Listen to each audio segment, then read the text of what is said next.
올해 최고 대여 빅히트 엔터테인먼트가 상장합니다.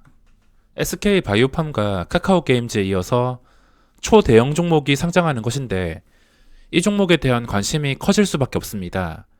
그동안 DPC, 초록뱀, 넷마블, 키스트, LB세미콘 이런 여러가지 종목들이 테마를 이루고 방탄 빅히트 관련주로 정말 오랜 시간 동안 급등 급락을 반복했습니다. 그래서 빅히트에 대한 관심이 쏠릴 수밖에 없으며 여태껏 그래왔듯이 지금 테마주로 엮여있는 종목들은 상장 전까지만 공략이 가능하지 대부분 연관된 종목들이 상장하고 나서 재료 소멸로 인해서 힘을 잃는 경우를 많이 봤으니까 본체인 빅히트에 관심을 가질 수밖에 없습니다. 자, 여태까지 이 신규주 패턴은 크게 어려울 게 없습니다. 제가 주식을 8년 정도 하면서 이 신규주를 정말 밥 먹듯이 받고 매일매일 상장하는 것들을 체크하면서 어떻게 흘러가는지 한 종목도 빠짐없이 체크를 했습니다. 이 신규주 패턴은 그렇게 크게 벗어나지 않으며 알아야 될 것들만 알고 있다면 이 신규주 시장이 어떻게 움직이는지, 신규주들은 어떻게 해야지 오를 수 있는지, 개인 투자자가 어떻게 해야지 수익을 낼 수 있는지 이런 것들을 알 수 있는데 그냥 무작정 이름만 보고서 매수 넣다가 카카오게임즈처럼 최악의 결과가 나올 수가 있습니다. 카카오게임즈가 현재 최악의 상태이긴 하지만 이 종목이 만약에 여기서 심하게 뻥튀기 되지 않고 썸상 가지 않고서 첫째 날은 장외 거래 가격 때문에 그렇다 치더라도 이 둘째 날에 점상만 가지 않고 그냥 적당히 밑에서 시작을 해서 거래량을 동반해 가지고 상승이 나왔더라면 그 뒤에도 하루 이틀 쉬었다가 또 우상향하고 삼성바이오나 제일모직 같은 것처럼 좋은 결과가 나올 수도 있었을 것입니다. 그래서 제가 카카오게임즈 상장 전에 점상은 어쩔 수 없다 치더라도 그 다음에 거래량을 동반해서 양봉을 그려야지 개인 투자자가 먹을 자리가 생긴다고 말씀을 드렸었는데 점상을 가버렸습니다. 이 신규주라는 것은 이 종목의 운명은 시초가랑 그리고 세력, 수급이 결정하기 때문에 개인 투자자끼리 이 종목이 무조건 좋다, 나쁘다라고 판단하고 보는 것은 맞지 않다 생각합니다. 아무리 좋아 보이는 종목이라더라도 소문난 잔치에 뻥튀기만 심하게 되니까 먹을 자리가 당연히 없어질 수밖에 없습니다. 하지만 반대로 시장에서 관심이 없고 이 종목이 뭐 하는 종목인지도 모르고 개인 투자자가 아예 관심을 받지 않을 때 이런 식으로 대박이 나는 경우도 있습니다. 왜냐하면 개인 투자자가 관심을 받지 않고 뻥튀기가 되지 않아서 이런 종목들은 세력들이 작업하기가 편하기 때문에 신규주는 소문난 잔치보다는 조용조용하게 아니면은 좀 합리적인 지표가를 형성하는 게 가장 중요하다고 할 수 있겠습니다. 자, 그러면 빅히트 엔터 자세히 살펴보겠습니다. 우선 신규주가 두 가지 방향으로 크게 나뉘는데 첫 번째 아니면 두 번째라 보시면 됩니다. 대부분이 첫 번째 방향으로 흘러가긴 하지만 가끔씩 이렇게 두 번째 대박이 나는 종목이 있어서 이 대박에 대한 수익의 맛을 이기기가 힘들어서 신규주는 제가 매일매일 체크를 하고 있습니다. 1번이 최대한 뻥튀기를 시켜서 기관 투자자랑 구주주만 먹튀하는 구조. 신규주 특성상 이게 가장 많습니다. 그리고 두 번째가 적당한 가격에 시작해서 세력이 붙어서 대박나는 경우. 정말 많은 종목들이 상장하지만 이 종목들 중에서 대박나는 종목들은 그렇게 많지가 않습니다. 대충 보더라도 상장 초기에만 잠깐 대박나서 잠깐 변동성이 나온다더라도 그 뒤부터는 쭉 내리는 종목들이 상당히 많습니다. 딱 보시더라도 지금 최근에 상장한 순서대로 제가 체크를 했는데 대박난 종목은 그렇게 많지 않습니다. 그만큼 이 신규 상장주가 이번 상황이 되기가 굉장히 까다롭고 어렵습니다. 대부분이 1번 상황이 된다고 보시면 되겠으며 이렇게 1번 그림이 나올 수밖에 없는 결정적인 이유는 이 공모주 물량의 80%가 전부 우리 사주한테 한 10%에서 20% 정도, 그리고 나머지는 전부 다 기관 투자자들이 가져갑니다. 기관 투자자들이 가져가며, 그리고 나머지 이 전체 80% 우리 사주랑 기관 투자자가 나눠 갖고, 그리고 나머지 20% 개인 투자자가 가져갑니다. 이렇게 기관 투자자한테 전부 다 배정되고, 개인 투자자가 물량을 가지고 있다 하더라도 경쟁률이 굉장히 강하고, 뭐 개인이 많이 가져봤자 몇 주, 몇십 주, 몇백 주 되는 사람들이 거의 없을 겁니다. 계좌를 정말 여러 개 쓰면은 그렇게 받을 수 있긴 하지만, 경쟁률이 1000대 1 이상 굉장히 높게 몰리는 종목에서는 이 공모 청약을 넣는다 하더라도 물량을 크게 배정받기가 개인 투자자는 정말 어렵습니다. 개인 투자자가 이렇게 물량을 가지고 있지 않은 상태에서 기관 투자자만 지고 있고, 소문난 잔치로 수요만 많다 보니까 이것을 이용해서 최대한 주가를 뻥튀기 시키고 팔아먹는 구조입니다. 카카오 게임즈, SK 바이오팜 다 똑같습니다. 49,000원짜리가 단순히 소문난 잔치로 인해서 27만원까지 올라갔습니다. 그리고 카카오 게임즈 24,000원짜리가 한 방에 89,100원에 형성이 되었습니다. 이렇게 기관 투자자끼리 독식하는 구조를 해결하기 위해서는 공모가에 시작을 하던가, 2배 뻥튀기를 없애던가, 마이너스 10%까지 막아놨으면서 또 열어놓은 것은 2배까지 열어놨습니다. 대부분의 물량을 이 기관과 구조주가 지고 있는데, 이렇게 열어놨다는 것은 그들만을 위해서 짜여진 판이라고 볼 수 있습니다. 공모가에 시작을 하는 게 정말 좋은 방법이며, 그리고 이 개인 투자자한테 배정 물량을 좀 늘리는 것이 또 하나의 해결 방법이라 생각합니다. 물론 제가 이렇게 생각을 한다고 해결되진 않을 것 같습니다. 자, 그러면 바로 빅히트 살펴보겠습니다. 10월 15일 코스피에 상장하며 희망 공모가 상단에 확정이 되었습니다. 현재 장외 가격이 약 38만원에서 40만원 효과가 형성이 되어 있는데, 여기서 2배 뻥튀기 된다 하더라도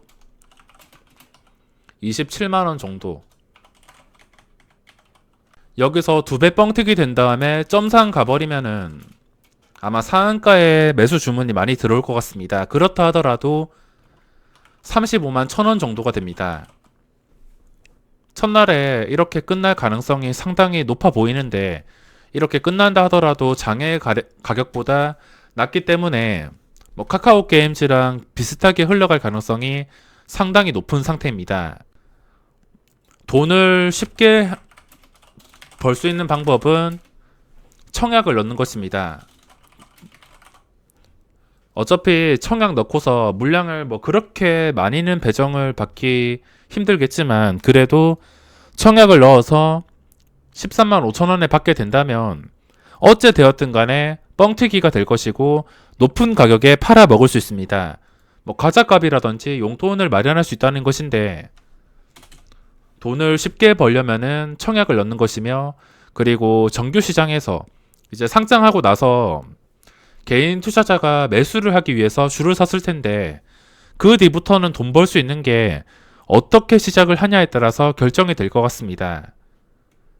이 종목에서 돈을 쉽게 벌 수 있는 방법은 청약 넣는 거 말고는 카카오 게임즈나 SK 바이오팜도 생각을 해봐야 되기 때문에, 소문난 잔치에서 과연 개인 투자자가 먹을 자리가 있을지 걱정이 됩니다.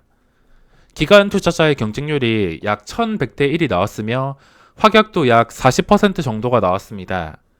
이 확약이 무엇이냐면, 기관 투자자의 확약, 말 그대로 며칠 동안 팔지 못한다는 말인데, 이게 높으면 높을수록 뻥튀기가 심하게 됩니다. 빅히트가 아니더라도 일반 중소형주들, 뭐 시가총액 수백억짜리, 수천억짜리 그런 종목들이 이런 확약 수치가 나온다면은 뻥튀기를 시켜버립니다. 이런 확약이 걸리고 기관의 경쟁률이 높게 나온다면은 당연히 그 종목에 대한 경쟁률이 높아질 것이며, 장외 가격도 상승할 것이며 뻥튀기가 쉽게 된다는 것입니다. 그러니까 이 확약은 뻥튀기를 시키는 요소이지, 기관 투자자가 이렇게 확약을 넣었다고 그 종목의 뭐 가치가 올라간다든지 장기 투자로 적합하다 이렇게 판단을 할 수가 없습니다. 그저 단순하게 뻥튀기를 시키는 요소이기 때문에 이 화격이 저는 높다고 무조건 좋다고 생각하지 않습니다. 개인 투자자는 이제 단순하게 생각을 해서 화격이 높으니까 이건 정말 좋은 종목이다. 유통 물량이 줄어들겠네. 이런 생각을 하면서 들어올 가능성이 상당히 높습니다. 유통 물량에 대해서도 생각을 해야 되는데 유통 물량이 적으면 좋긴 하겠지만 적다 하더라도 그 종목에 세력이 들어오지 않는다면 그 종목을 주도할 수 있는 주포가 존재하지 않는다면 그 주포가 올려줄 마음이 없다면 그러면은 유통 물량이 10%를 하더라도 올라가기는 어렵습니다. 제가 예전에 신규주를 하면서 좀 기억이 희미한데 유통 물량 10%짜리인가 10%대 종목이 상장을 했던 적이 있습니다. 이츠스킨인가 화장품주인가 그게 상장을 했는데 그때 유통 가능한 물량이 10% 정도밖에 되지 않았습니다. 10%인가 한 12%. 아무튼 이쯤 됐는데 유통 물량이 적어서 개인 투자자가 전부 다 물량을 확보했지만 결국에 상장 초기에 오르지 못했습니다. 그 뒤에 주가는 생각이 나지 않지만 상장 초기에 수익을 쉽게 얻지 못했다는 것입니다. 유통 가능한 물량이 적다고 무조건 좋은 게 아니고 화격이 높다고 무조건 좋은 게 아닙니다. 어차피 그 주식을 올리기 위해서는 확실한 수급이나 확실한 주포가 있어야 된다는 것입니다. 개인 투자자들끼리 유통 가능한 물량 적다고 그거 사놨다가 오르는 경우가 거의 없습니다. 여태까지 상장했던 종목들만 보더라도 알 수 있는데 2배 뻥튀기 되고 유통 물량 적다고 생각해서 들어갔다가 폭락. 다 똑같습니다. 예를 들자면은 정말 많은 종목을 예로 들 수 있지만 이건 시간이 오래 걸릴 것 같아서 딱히 예를 들지는 않겠습니다. 자, 공모 이후에 상장되는 주식수가 약 3,384만 주 정도. 여기서 유통 가능한 물량이 약 1,005만 주가 됩니다. 30.7%. 여기서 확약 물량은 계산하지 않았습니다. 저는 항상 신규주 말씀드릴 때 확약 물량은 그냥 뻥튀기 되는 요소로 생각을 하고서 이 물량을 따로 계산하진 않습니다. 그리고 구주주 물량이 약 434만 주, 그리고 공모주주가 약 570만 주, 13만 5천 원의 상장 시 시가총액은 4조 5천억 원, 현재 장외 가격 비슷하게 상장이 된다면 시가총액은 약 13조 원이 됩니다. 여기에 상장될 가능성은 거의 제로와 가깝기 때문에 이건 신경 쓸 필요가 없으며 13조 원의 시선을 맞춰야 됩니다. 근데 카카오 게임즈 보시면 장외 가격이 한 7만 7천 원 정도였는데 현재 가격이 5만 1천 원입니다. 상장했을 때 7만 7천 원 위까지 가긴 했지만 결국에 이거를 힘없이 지켜주지도 못하고 무너지게 되면서 7만 7천 원은커녕 현재 5만 원에서 거래가 되고 있습니다. 그러니까 장외 가격은 크게 의미를 둘 필요가 없습니다. 제가 예전에 생각나는 게 신라젠이라는 종목이 있는데 이게 장외 가격이 한 2만 5천 원이었나? 2만 원 이상이었는데 상장되었을 때 13,000원인가? 근데 잠깐 확인해 보니까 공모가가 15,000원이고 시작가가 13,500원이었습니다. 마이너스 10% 시작을 해서 이게 8, 9천원까지 내려갔습니다. 장외 가격은 2만원이 넘었지만 시작한 가격은 13,500원.